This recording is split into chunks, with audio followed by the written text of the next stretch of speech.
Good morning, I'm Ernie Freeman. It is Tuesday, it's the 27th of August. Man, this year's flying by. Hey everybody, I'm Valerie Calhoun. It is 8:29 atomic time, and Joey, you know, the count is on till Christmas. I read that last week, we talked about it. Year's flying by. You know, if only we'd had the foresight to acknowledge that this year was going by so quickly and like mentioned it as time was passing. Yeah. But hindsight's 2020. Yeah, you know. maybe we have been mentioning it. No, I don't think you have. Not enough, right? You really, not nearly enough. And it cannot be early enough for Christmas. I'm already ready. Right. Oh, yeah. Absolutely. But it's not cooling off anytime soon, is it? No. At least it's humid, so. Yeah. At least the coffee's bad. Let's go outside and see what's happening right now. We got blue skies and the heat is settling in, folks. We've got numbers out there that are going to continue to climb today as we get going into the day. And of course, temperatures are all usually hanging on that sunshine. So if you go to TrueView, you can see we got no problems there. Those clear skies just going to let that sunshine pour on down. Numbers are in the now mid-70s and on the climb. It does not take long once we start to see that sun try to reach that zenith. High pressure today turns into high pressure tomorrow, and those two things are going to make those numbers go up all week long. So let's start with today. By lunchtime today, that heat index in the low 90s, and then we'll top out in the mid-90s. That's actually not too bad of a forecast for the end of August, but it's about to get worse going into Wednesday and beyond, and then we're going to get more humidity in the mix, and we'll talk about what we expect coming up in just a few more minutes. Right now, let's get you back and into the news.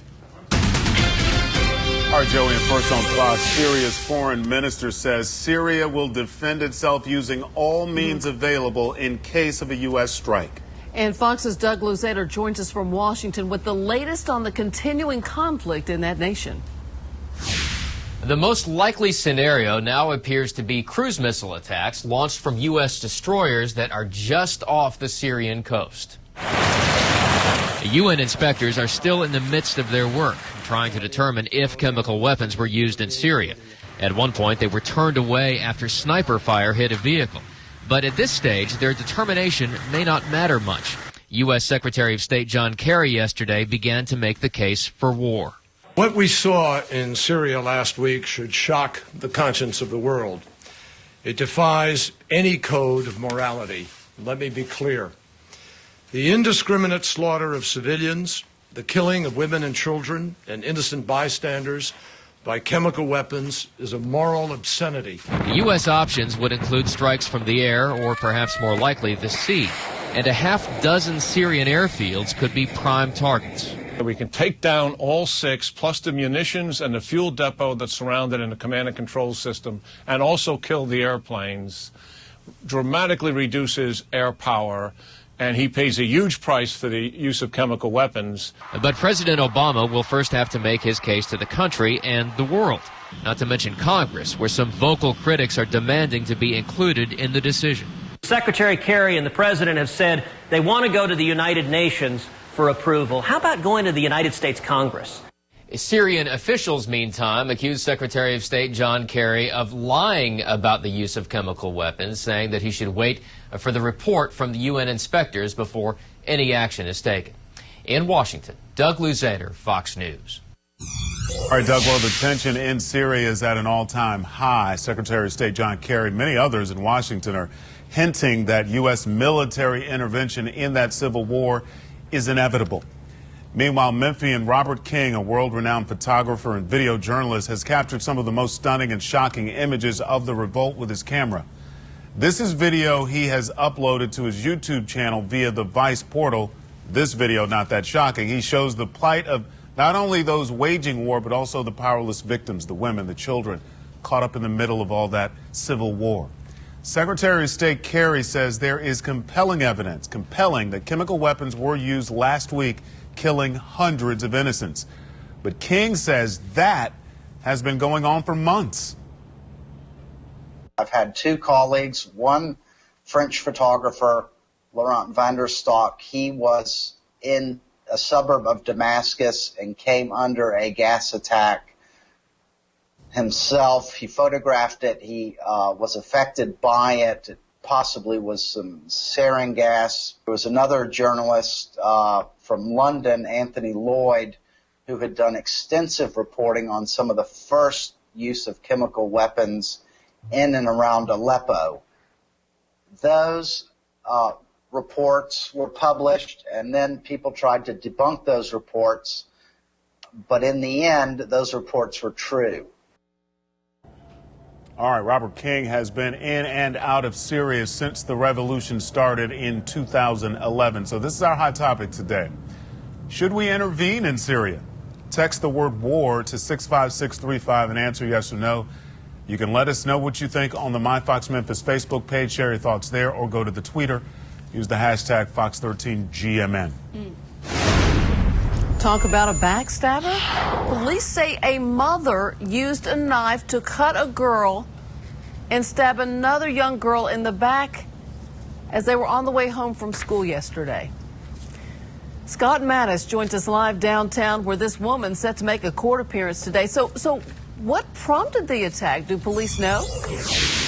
Well, yeah, essentially what Valerie Potts told investigators allegedly is that she saw her daughter getting in some kind of fight with at least 3 other people. And that's when she took what is being described as a kitchen knife, Valerie, and stabbed one of the victims in the back, literally, and then allegedly sliced one other right above their eye. It's something you don't always hear about here in Memphis, maybe something you saw in a movie, but it was reality up there at Raleigh Egypt High School, just off of their school property yesterday afternoon as school got out. But I can tell you, Memphis Police and Shelby County officers working together collaboratively, even though, again, this was off school property, talking with witnesses and the victims themselves, and then they finally located Potts, and they also located the knife. Now Valerie Potts, the woman in question, well, she's behind bars in Jail East on an $80,000 bond. Yeah, high bond, and she's being charged with 2 counts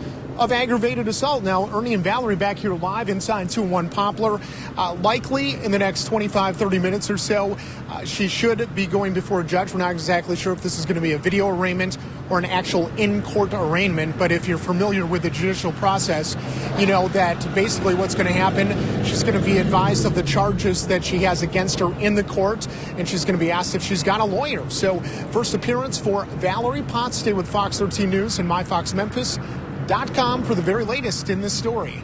For now, live downtown, Scott Mattis. Good morning, Memphis. All right, new this morning, a man charged in a set of Arkansas home invasions, one of those home invasions deadly. Will have nearly 100 years to think about what he's done behind bars. He's not charged, he's been convicted. Yesterday, Rashawn Webb entered a guilty plea to first-degree murder, aggravated robbery, and burglary. Prosecutors say he and his co-defendant broke into several homes last October in the Paragould area. During one of those home invasions, a 92-year-old man was killed. They killed him. Webb received as many years behind bars for that crime. The trial for his co-defendant, Lavelle Branch Griffin, going to start in November.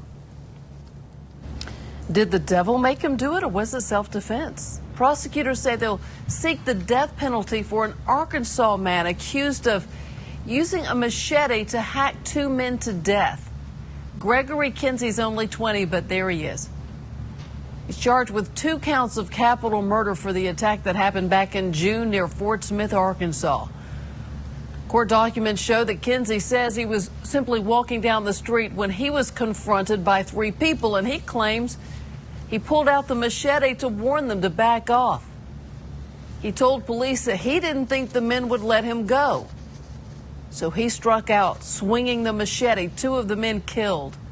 The surviving victim told police that he had a different story.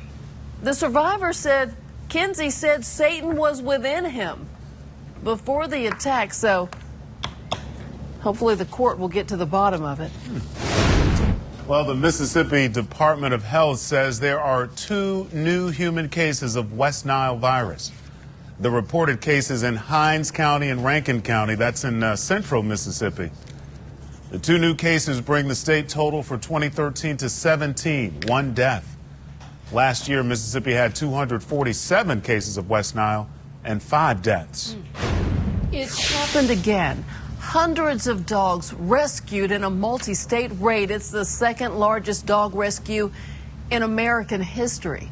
Fox 13's Trey Paul joins us in studio this morning with details and dogs rescued here in one Mid-South state too, right, Trey? Yeah, some right in our neck of the woods. Yeah. 367 dogs rescued Friday from Alabama, Georgia, Texas, and Mississippi. And we have video of that bust provided by the ASPCA. This may be hard for some to watch. It shows the horrible condition these animals were living in. 114 dogs were found in one yard. The majority wore heavy chains, sat in 90-degree heat without fresh food or water. You know, many of these animals had scars that were consistent with dogfighting, and a lot appeared emaciated, like that dog you just saw there. All the animals are in emergency shelters right now. Guns, drugs, and $500,000 were also found. 10 people were arrested and indicted on felony drug fighting charges. Now, if convicted, they face up to 5 years in prison as well as fines. Of course, we'll keep you up to date on what happens. Live in the studio this morning, Trey Paul. Good morning, Memphis. All right, Trey. Well, today the Memphis Child Advocacy Center is going to continue a sad tradition, remembering an innocent life lost much too soon. Fox 13's Brooke Thomas has more on this event. Good morning, Brooke. You fixing to come up? Hey, good morning, Ernie. Sorry about that. Good morning, Ernie. Yeah, sadly, this morning here at the Memphis Child Advocacy Group, they're going to raise their memorial flag for little Kayla Andrews. Yeah, it's a sad situation. She's the 3-year-old child who died while in the care of her nurse caregiver. Demiqua Bonds she's charged in Andrews' death for reckless homicide. According to the TBI, Bonds was criminally negligent to Kayla Andrews, who was on a ventilator and required around-the-clock care. The Advocacy Center's flag will fly for 1 week in honor of this little girl. It's something that sadly has to happen every time a child dies in Shelby County as a result of child abuse or neglect. Along with being a memorial, though, it serves as kind of a call to the community for action to stop child abuse. Here's the thing. Andrews actually makes the 6th child this year alone to be memorialized. Reporting from the Memphis Child Advocacy Center, I'm Brooke Thomas for Good Morning Memphis. Drivers on one roadway left looking like a deer in headlights because of, well, a traffic hazard that runs like a deer. Earl Farrell talks to folks about how to steer clear. That's up soon. You're watching Good Morning Memphis on Fox. Happy Tuesday. If you've been hurt in a car wreck, give Nahan Saharovich and Trotz a call today at 683-7000. It's our job to help you get the compensation you deserve. So how do we do it? It's just like building a house. First, we start with the foundation of 29 lawyers who'll work to get you money for medical bills, lost wages, and pain and suffering. Then we use a framework of investigators and the necessary experts to help develop your case. Finally, we'll keep you covered with